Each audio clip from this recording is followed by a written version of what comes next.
আকাশবাণী আগরতলা। স্থানীয় সংবাদ পড়ছে চন্দন লেখাপাল। এখনকার বিশেষ বিশেষ খবর হল, মুখ্যমন্ত্রী সমাবেশ কর্মসূচির 46তম পর্বে মুখ্যমন্ত্রী অধ্যাপক ড মানিক সাহা আজ সমস্যা পীড়িত মানুষের সঙ্গে সরাসরি কথা বলেন। লামডিং বদরপুর হিল সেকশনে ট্রেন চলাচল স্বাভাবিক করার জন্য রেলওয়ে কর্তৃপক্ষ যুদ্ধকালীন তৎপরতায় কাজ করছে। উপরাষ্ট্রপতি জগদীপ ধনখড় বলেছেন যে প্রধানমন্ত্রী নরেন্দ্র মোদী সরকারের গত 10 বছর তাৎপর্যপূর্ণ অর্থনৈতিক প্রবৃদ্ধি এবং অসাধারণ পরিকাঠামোগত বৃদ্ধির দিক থেকে ঐতিহাসিক সময়। কেন্দ্রীয় ক্রীড়ামন্ত্রকের রাষ্ট্রমন্ত্রী রক্ষা নিখিল খড়সে দুদিনের সফরে রাজ্যে এসেছেন। এবারে আসছে বিস্তারিত সংবাদে। মুখ্যমন্ত্রী সমাবেশ কর্মসূচির 46তম পর্বে মুখ্যমন্ত্রী অধ্যাপক ড মানিক সাহা আজ সমস্যা পীড়িত মানুষের সঙ্গে সরাসরি কথা বলেন। রাজ্যের বিভিন্ন প্রান্ত থেকে নানা সমস্যা নিয়ে সাহায্য প্রত্যাশীরা এসেছিলেন আগরতলায় মুখ্যমন্ত্রীর সরকারি বাসভবনে। চিকিৎসা, শিক্ষা, জমি সহ বিভিন্ন বিষয়ে মুখ্যমন্ত্রী সমস্যা পীড়িতদের সঙ্গে কথা বলে তাদের সমস্যার তাৎক্ষণিক সমাধানের উদ্যোগ নেন।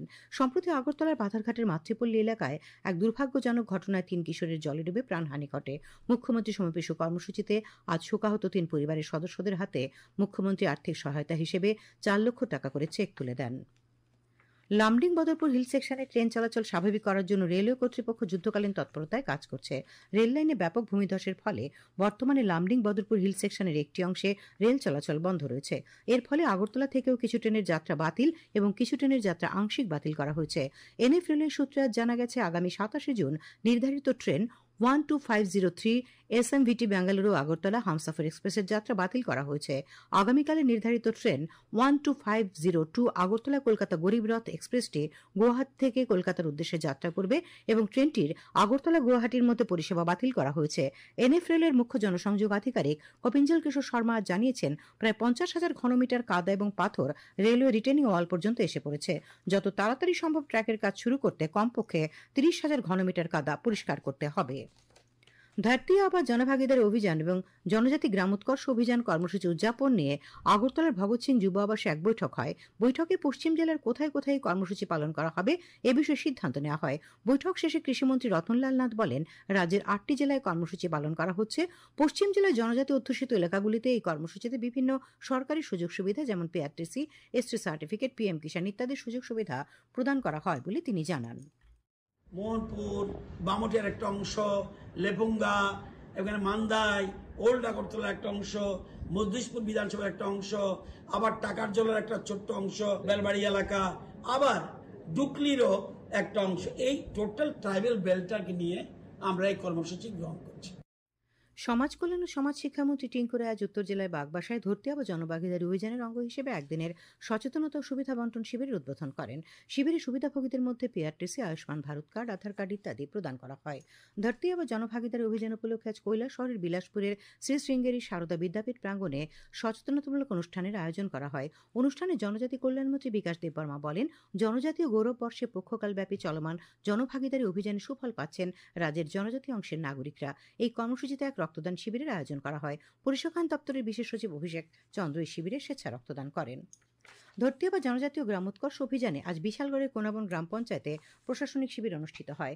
পশ্চিম কোনাবন দ্বাদশ শ্রেণী বিদ্যালয় মাঠে অনুষ্ঠিত শিবিরের উদ্বোধন করেন বিধায়ক অন্তরা সরকার দেব। শিবির থেকে রেশন কার্ড, পিআরটিসি, আধার, আয়ুষ্মান কার্ড, এসটিএসসি সার্টিফিকেট সহ হাতের কাছে বিভিন্ন প্রশাসনিক সুবিধা পাওয়ায় খুশি এলাকার জনগণ। খবর প্রচারিত হচ্ছে আকাশবাণীর আগরতলা কেন্দ্র থেকে। উপরাষ্ট্রপতি জগদীপ ধনখড় বলেছেন যে প্রধানমন্ত্রী নরেন্দ্র মোদী সরকারের গত 10 বছর তাৎপর্যপূর্ণ অর্থনৈতিক প্রবৃদ্ধি এবং অসাধারণ পরিকাঠামোগত বৃদ্ধির দিক থেকে ঐতিহাসিক সময়। বিহারের মুজাফরপুরে এক অনুষ্ঠানে তিনি বলেন, অর্থনৈতিক উত্থানের দিক থেকে ভারত বিশ্বের বৃহত্তম শক্তিশালী অর্থনীতির তালিকায় একাদশ স্থান থেকে চতুর্থ স্থান অর্জন করেছে। তিনি বলেন, তরুণদের কাছে এখন প্রচুর বিকল্প রয়েছে যা আগে কখনো ছিল না। শ্রী ধনখড় এনডিএ সরকার কর্তৃক প্রবর্তিত নতুন শিক্ষানীতির প্রশংসা করে বলেন যে এটি বুদ্ধিমত্তা, জাতি গঠন এবং চরিত্র গঠনের দর্শনকে উৎসাহিত করে। তিনি বলেন, জরুরি অবস্থার সময় গণতান্ত্রিক অধিকারের জন্য প্রতিরোধের কণ্ঠস্বর হিসেবে কাজ করা লোকনায়ক জয়প্রকাশ নারায়ণের কাছ থেকে তরুণদের অনুপ্রেরণা নেওয়া উচিত। তিনি বলেন, আগামীকাল সংবিধান হত্যা দিবস গণতন্ত্রকে সংকল্পবদ্ধ ও শক্তিশালী করার একটি উপলক্ষ। প্রধানমন্ত্রী নরেন্দ্র মোদী অপারেশন সিন্দুরের কথা উল্লেখ করে আজ নিশ্চিত করেছেন যে ভারত স্পষ্ট করে দিয়েছে ভারতীয়দের রক্ত ঝরানো সন্ত্রাসীদের জন্য কোনো আশ্রয়স্থলই নিরাপদ নয়। তিনি আরও বলেন যে সম্প্রতি বিশ্ব ভারতের শক্তি প্রত্যক্ষ করেছে, কারণ এই অভিযান বিশ্বব্যাপী সন্ত্রাসবাদের বিরুদ্ধে নতুন দিল্লির দৃঢ় এবং আপোষহীন নীতি স্পষ্টভাবে প্রতিফলিত করেছে। নতুন দিল্লিতে অনুষ্ঠিত ভারতের দুই সর্বশ্রেষ্ঠ আধ্যাত্মিক ও নৈতিক নেতা শ্রী নারায়ণ গুরু এবং মহাত্মা গান্ধীর মধ্যে ঐতিহাসিক কথোপকথনের শতবর্ষ উদযাপনের সময় শ্রী মোদী কথা বলেন। প্রধানমন্ত্রী বলেন, আজকের ভারত জাতীয় স্বার্থের জন্য যা সঠিক তার উপর ভিত্তি করে সিদ্ধান্ত নেয়। তিনি বলেন যে সামরিক প্রয়োজনে বিদেশি দেশগুলির উপর দেশের নির্ভরতা ক্রমশ হ্রাস পাচ্ছে। তিনি আরও বলেন যে ভারত প্রতিরক্ষা ক্ষেত্রে স্বনির্ভর হয়ে উঠছে এবং এই পরিবর্তনটি অপারেশন সিন্দুরের সময় স্পষ্ট হয়ে উঠেছে, কারণ ভারতীয় বাহিনী দেশীয়ভাবে অস্ত্র ব্যবহার করে 22 মিনিটের মধ্যে শত্রুকে আত্মসমর্পণ করতে বাধ্য করেছিল। हम डिफेंस सेक्टर में आत्मनिर्भर हो रहे हैं और इसका प्रभाव हमने ऑपरेशन सिंदूर के दौरान भी देखा है। हमारी सेनाओं ने भारत में बने हथियारों से दुश्मन को 22 मिनट में घुटने टेकने के लिए मजबूर कर दिया। জাতির আকাঙ্ক্ষা পূরণের জন্য শ্রী নারায়ণ গুরু শিক্ষা প্রতিটি নাগরিকের কাছে পৌঁছে দেওয়া অপরিহার্য বলে জোর দিয়ে শ্রী মোদী বলেন যে সরকার এই লক্ষ্যে সক্রিয়ভাবে কাজ করছে। তিনি উল্লেখ করেন, শ্রী নারায়ণ গুরুর জীবনের সঙ্গে সম্পর্কিত তীর্থস্থানগুলিকে সংযুক্ত করতে শিবগিরি সার্কিটের উন্নয়ন চলছে। তিনি বলেন, 1 শতাব্দী আগে শিবগিরি মঠে শ্রী নারায়ণ গুরু এবং মহাত্মা গান্ধীর মধ্যে ঐতিহাসিক কথোপকথন স্বাধীনতা আন্দোলনকে নতুন দিক নির্দেশ দেয় এবং দেশের বিকশিত ভারতের দিকে যাত্রাকে অনুপ্রাণিত করে চলেছে। 2 साल पहले श्री नारायण गुरु और महात्मा गांधी की वो मुलाकात आज भी उतनी ही प्रेरक है, उतनी ही प्रासंगिक है।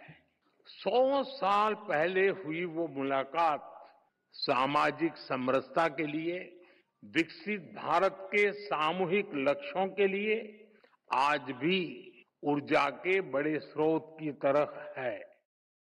বিকল্প শক্তি সংস্থাপনের সক্ষমতার প্রশ্নে ভারত বিগত 11 বছরে ব্যাপক উন্নতি করেছে। বর্তমান বিশ্বে এই ক্ষেত্রে ভারত চতুর্থ স্থানে উঠে এসেছে। আন্তর্জাতিক পুনর্নবীকরণযোগ্য শক্তি সংস্থার 2025 সালের পরিসংখ্যান অনুসারে বায়ু শক্তি ও সৌরশক্তি সক্ষমতার ক্ষেত্রেও ভারতে উল্লেখযোগ্য অগ্রগতি হয়েছে।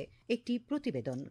2014 থেকে 2025 এই সময়ে বিকল্প শক্তি সম্প্রসারণে ভারত বর্তমান সময়ের দাবিকে মাথায় রেখে গুরুত্বপূর্ণ পদক্ষেপে কোনো রকম দ্বিধা করেনি। বলিষ্ঠ পদক্ষেপের বিভিন্ন নজির আজ গোটা বিশ্বের কাছে বিস্ময়কর হয়ে উঠেছে। বায়ু শক্তিকে কাজে লাগিয়ে বিদ্যুৎ উৎপাদনে ভারতের তৎপরতা বিশ্বের মধ্যে চতুর্থ স্থানে তুলে এনেছে। আর তৃতীয় স্থানে আছে ভারতের সৌর শক্তির সক্ষমতা। সার্বিকভাবেই পুনর্নবীকরণযোগ্য শক্তির সক্ষমতা 2014 থেকে এখনো পর্যন্ত প্রায় 3 গুণ বেড়ে গেছে। 76.37 গিগাওয়াট থেকে বেড়ে 225.79 গিগাওয়াট হয়েছে। আর উৎপাদন ও সক্ষমতা বৃদ্ধি পাওয়ায় বিকল্প শক্তি সঞ্চারণের মাত্রায়ও ভরসা বেড়েছে। 190.96 বিলিয়ন ইউনিট থেকে বিগত 11 বছরে বেড়ে দাঁড়িয়েছে 370.65 বিলিয়ন ইউনিটে। এর ফলে দেশের সার্বিক বিদ্যুৎ সঞ্চারণের অংশীদারিত্বে আগেকার যা ছিল 17.20% তা বেড়ে হয়েছে 22.20%। আর শুধুমাত্র সৌরশক্তির ক্ষেত্রে সক্ষমতার মাত্রা বেড়েছে 39 গুণ। 2014-তে মাত্র 2.82 গিগাওয়াট সক্ষমতা, যা আজকের দিনে 110.9 গিগাওয়াট হয়ে গেছে। আর এই উন্নতির প্রক্রিয়ায় নজির হিসেবে তুলে ধরা যায় 2024-25 অর্থ বছরের পরিসংখ্যান। এই সংক্ষিপ্ত সময়ে 23.83 গিগাওয়াট সক্ষমতা অর্জন ভারতের আন্তর্জাতিক সৌরজোটের নেতৃস্থানীয় হিসেবে দায়বদ্ধতা থেকে বিভিন্ন প্রয়াসকে আরও স্পষ্ট করে তুলেছে তা বলাই বাহুল্য। সংবাদ কক্ষ থেকে রাহুল লোধ এবং সুমন ভট্টাচার্য, আকাশবাণী, আগরতলা। দেশের তৃতীয় রাজ্য হিসেবে ত্রিপুরাকে পুনঃস্বাক্ষর ঘোষণা করায় প্রধানমন্ত্রী নরেন্দ্র মোদী ও মুখ্যমন্ত্রী অধ্যাপক ডক্টর মানিক সাহাকে ধন্যবাদ জানিয়েছে ত্রিপুরা প্রদেশ বিজেপি। আগরতলায় বিজেপি রাজ্য কার্যালয়ে প্রদেশ সভাপতি রাজীব ভট্টাচার্য আজ কথা জানান। তিনি বলেন, রাজ্য সরকার সবসময় চায় রাজ্যের মানুষ স্বাক্ষর হয়ে আত্মনির্ভর হয়ে উঠুক। কেন্দ্রীয় ক্রীড়া মন্ত্রকের রাষ্ট্রমন্ত্রী রাকসা নিখিল খাড়সে দুদিনের সফরে রাজ্যে এসেছেন। তিনি বিকেলে ত্রিপুরা স্পোর্টস স্কুলের মাঠ, বাধারঘাটের দর্শকদেব স্পোর্টস কমপ্লেক্সের বিভিন্ন পরিকাঠামো ঘুরে দেখেন এবং খেলোয়াড়দের সঙ্গে কথা বলেন। তিনি বলেন, ত্রিপুরার ক্রীড়া উন্নয়নে কেন্দ্রীয় সরকার সব ধরনের সহযোগিতা করে চলেছে। जितनी भी सेंट्रल गवर्नमेंट की स्कीम्स है उसके बारे में हम इंफॉर्मेशन लेते हैं। यहाँ जो भी उन्हें जो काम अपेक्षित है कि डिस्ट्रिक्ट में ये काम होना ज़रूरी है, तो उसके बारे में पूरा रिपोर्ट बना के ये पीएमओ ऑफिस में भेजा जाता है। उसके बाद उसके वो रिपोर्ट के आधार पे कहीं नई योजना या यहाँ तक नॉर्थ ईस्ट तक पहुँचाने का काम केंद्र सरकार करती है। আবহাওয়া আগামী 24 ঘন্টায় রাজ্যের সব জেলায় বিক্ষিপ্তভাবে ভারী বৃষ্টিপাতের সতর্কবার্তা রয়েছে। আগামীকাল দিনের তাপমাত্রা সর্বোচ্চ 33 ডিগ্রি সেলসিয়াস এবং সর্বনিম্ন 26 ডিগ্রি সেলসিয়াসের কাছাকাছি থাকতে পারে। আজ দিনের সর্বোচ্চ তাপমাত্রা ছিল 34.8 ডিগ্রি সেলসিয়াস এবং সর্বনিম্ন 27 ডিগ্রি সেলসিয়াস। শেষ করার আগে খবরের বিশেষ বিশেষ অংশগুলি আরেকবার। মুখ্যমন্ত্রী সমাবেশ কর্মসূচির 46তম পর্বে মুখ্যমন্ত্রী আজ সমস্যাপীড়িত মানুষের সঙ্গে কথা বলেন। লামডিং বদরপুর হিল সেকশনে ট্রেন চলাচল স্বাভাবিক করার জন্য যুদ্ধকালীন তৎপরতায় কাজ চলছে। উপরাষ্ট্রপতি আজ বলেছেন, প্রধানমন্ত্রী নরেন্দ্র মোদী সরকারের গত 10 বছর তাৎপর্যপূর্ণ অর্থনৈতিক প্রবৃদ্ধি এবং পরিকাঠামোগত বৃদ্ধির দিক থেকে ঐতিহাসিক সময়। কেন্দ্রীয় ক্রীড়া মন্ত্রকের রাষ্ট্রমন্ত্রী রাকসানি নিখিল খাড়সে দুদিনের সফরে রাজ্যে এসেছেন। স্থানীয় সংবাদ আজকের মতো এখানেই শেষ হলো। পরবর্তী বাংলা স্থানীয় সংবাদ শোনা যাবে আগামীকাল সকাল 7:35 মিনিট।